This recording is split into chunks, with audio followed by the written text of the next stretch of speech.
Hello and welcome back to Papa Genius on Urban Politics. This video is about Jeffrey Epstein and some of his last words in his last interview.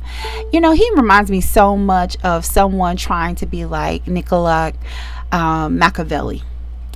Machiavelli was the type of person that he garnered a lot of power trying to be a political influence and a politician by how he observed individuals. He was born in 1469, and from humble Florentine origins, he became a keen-eyed observer of power. He was exiled from politics, gave birth to one of history's most controversial books, The Prince, and he published after his death, and it was revealed then the brutal mechanics of rule with such despair and clarity that though Machiavelli died forgotten, his ideas have haunted thrones and cabinets ever since. He was so wicked that when he was presented with the last rites by the priests, he rejected them and said that he was just going to end up meeting fellow politicians in hell. Similar mindset of Jeffrey Epstein. He had and I didn't include Machiavelli to make a parallel comparison to Jeffrey Epstein about him faking his own demise, because Machiavelli actually never said that. He died of a stomach ailment, a bad stomach infection, and he died of those natural causes. It was the hip-hop artist and legend Tupac Shakur that made that legend, and it stuck with him, and even to this day some people still think that Tupac is still alive, even though that has absolutely been confirmed. Statements like power isn't for good guys, and this is another parallel to Jeffrey Epstein, and that's his treatment of women. He really had a lot of misogyny, a misogynistic theory on how to communicate, handle, interact with women in society during that time. But getting back to his social circles, he says the first method for estimating the intelligence of a ruler is to look at the men he has around him. Now, Jeffrey Epstein is many things. Criminal is at the top of the list. However, he was in finances, and he also came from humble beginnings. He was not the guy with the silver spoon in his mouth, but he hung around those individuals, and he used influence, power, and manipulation to try to blackmail the most highest men and women in society and in proximity to billions. So I really don't see how a person like him would just easily just give up on life in a little small prison cell. You know, that's not someone who wants to leave a legacy. He thought he was so great. He created organizations. He created boards. He lived on the edge of mirroring the wealthy, mirroring those who had affluence, and so therefore he became it. Let's listen to a little bit of his last statements in this interview. It's so creepy, and also we'll talk a little bit more about some other things too on why I think he's still alive. The Santa Fe Institute. What was it about? Santa Fe Institute in the late 80s, early 90s. I was interested. I was on the board of Rockefeller. So that starts Rockefeller. It's university formed by John D. Rockefeller to sort of give back to the community. It's east side of Manhattan, except it was old. It was sort of old-fashioned. They were talking about medicine, and medicine by itself was again subject to the ideas of science. They were trying to use science to find cures for disease. And I said, no, we need to do something different. We need to start interdisciplinary work. How did a schmuck like you get on the board of Rockefeller? What year was that? I don't remember. I think 89 and 91. So that's one of the most prestigious research places in the world, correct? Yes.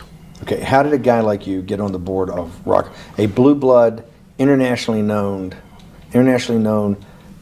hard research, Nobel Prize winners all over the place? How do they pick a guy like you, a trader from, or basically some guy from Bear Stearns?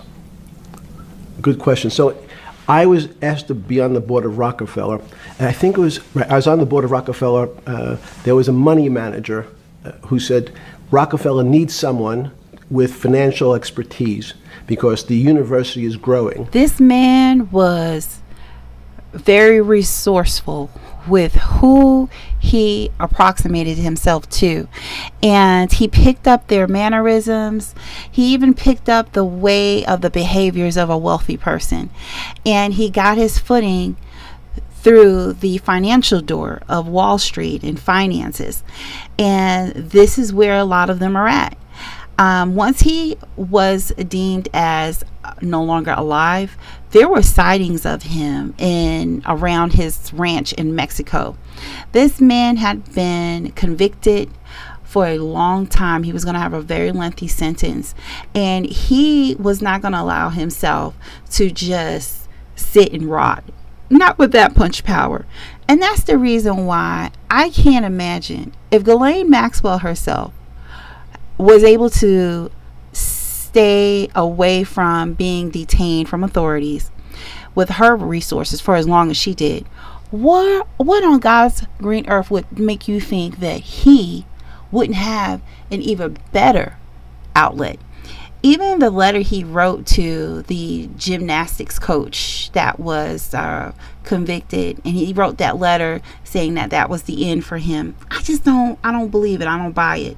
With all of the dirt that he has on individuals, and this is just 50% of the Epstein files that has been released, even with millions of pictures and documents that have just been released in this last dump by the Department of Justice. He had too much dirt on individuals. Also, too, I want you to take a listen to this individual who is an expert about post rigor mortis and the body, and when it's in regards to when it's in the morgue. It's morgue scientist when it's in the morgue. Listen to her give you a little bit more detail on why there's also a scientific reason on why he's possibly still alive. I'm going to show you from a mortuary science standpoint why this photo does not show a deceased body. So when I saw this, the very first thing I noticed wasn't the weird looking table he's lying on. It wasn't his body positioning. It was actually the mouth area, his mouth. This is one of those things that families are always kind of shocked by because no one really talks about it. But when someone dies, every muscle in their body relaxes, all of it, including your jaw. Yes, this young woman is not far off. I totally agree with her. And there were just too many holes left open, too many I's not dotted and T's not crossed. And there are two separate sets of pictures of him. And it's hard to believe that he actually allowed for this to happen to his own self.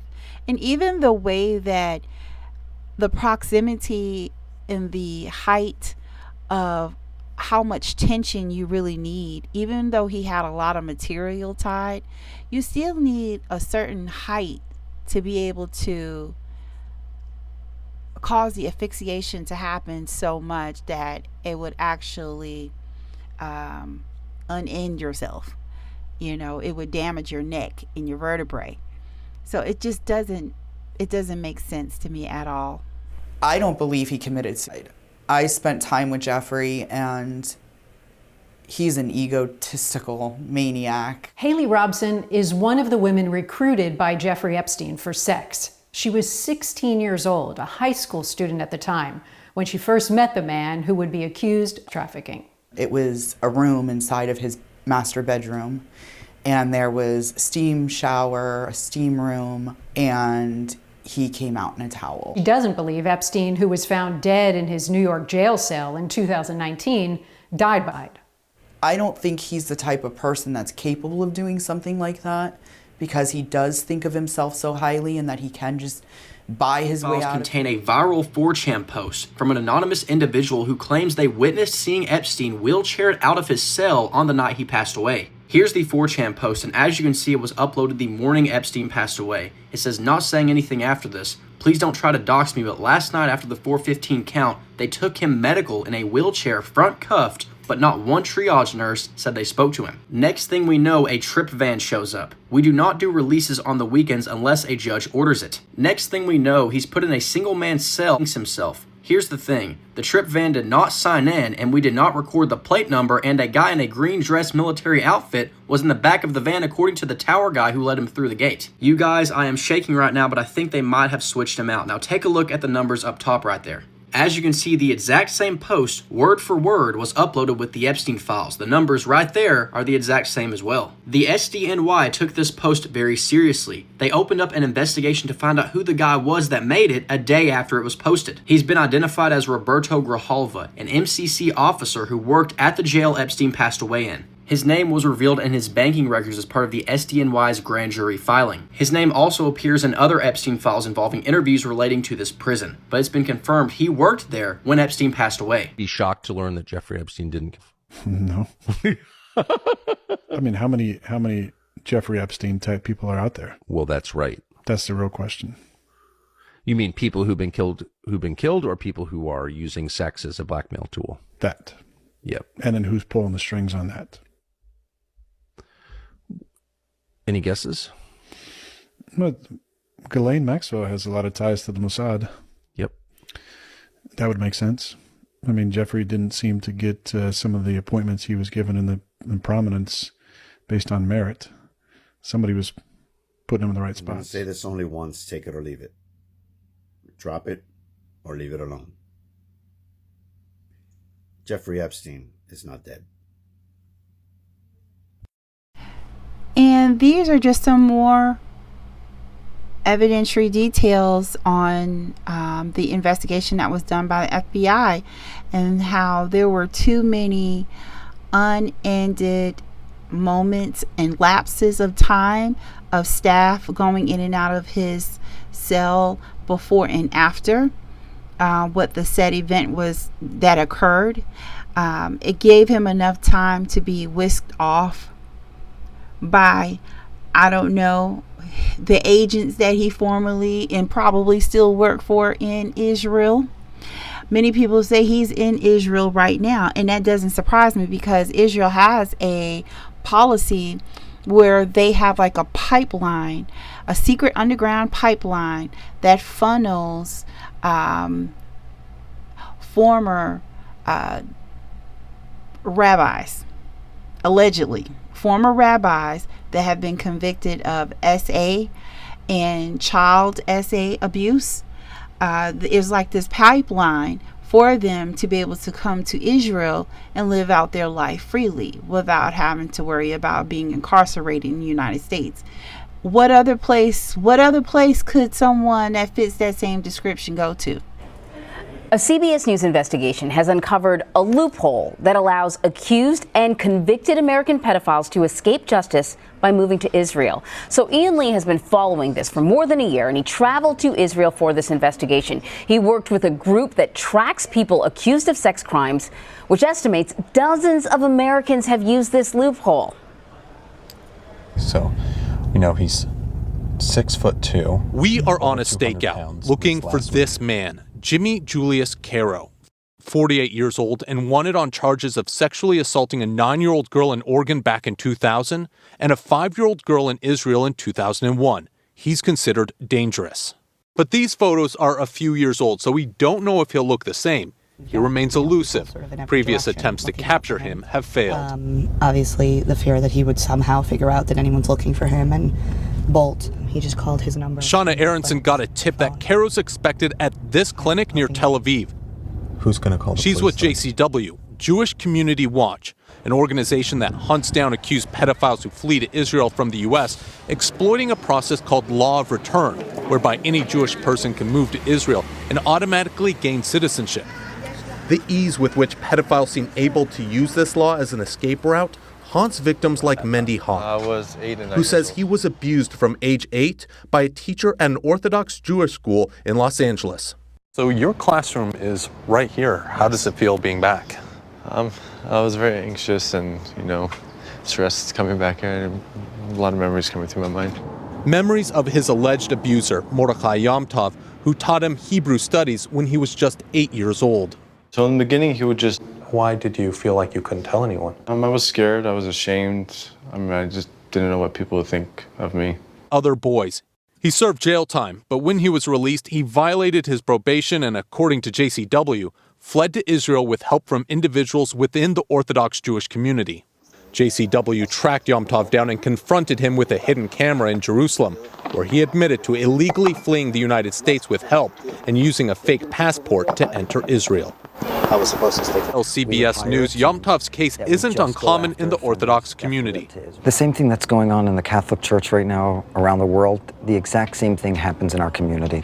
The rabbis say it's, you know what, he promised he's going to go for therapy, he's never going to do it again. Boom, he's in another community. A few years later, he's at the same thing, and we hear. So it doesn't, I have another video that's coming up on how even more evil himself and these other people that he were associated with.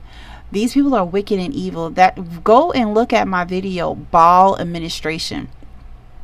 Our current president and his son-in-law and the rest of his inside circles that he'd been with for years. I'm talking about your current president here in the United States. It will shock you, and you're going to see we're in some really evil, demonic times at this period. A lot of this stuff, I guess it was just going to have to unravel. Please let me know what you think. Like, share, and subscribe, and I always appreciate your comments and your support of the channel. Thank you, and you have a blessed day.